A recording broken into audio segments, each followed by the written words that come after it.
మాట వజ్రాయుధం. జిహ్వాగ్రే వర్తతే లక్ష్మీ, జిహ్వాగ్రే మిత్రబాంధవాః, జిహ్వాగ్రే బంధనం ప్రాప్తి, జిహ్వాగ్రే మరణం ధ్రువం అంటుంది శాస్త్రం. నోటి వంట వచ్చినటువంటి మాటల వలన ఎందరో బంధువులు, ఎందరో స్నేహితులు ఏర్పడతారు. మాటల చేత కార్యములు నెరవేరుతాయి.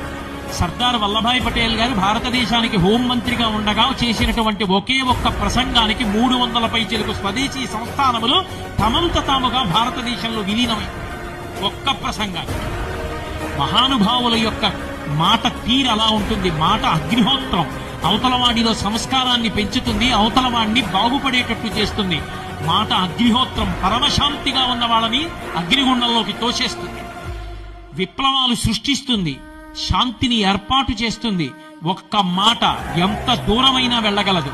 అటువంటి మాటని ఎంత జాగ్రత్తగా వాడుకోవాలో, మాట చేత గౌరవం ఎలా పొందాలో, మాట చేత అవతల వాళ్ళని ఎలా సంతోషపెట్టాలో రావాలి అంటే సుందరకాండలో హనుమ మాట్లాడేటటువంటి మాటల యొక్క తీరు వినాలి, చదవాలి.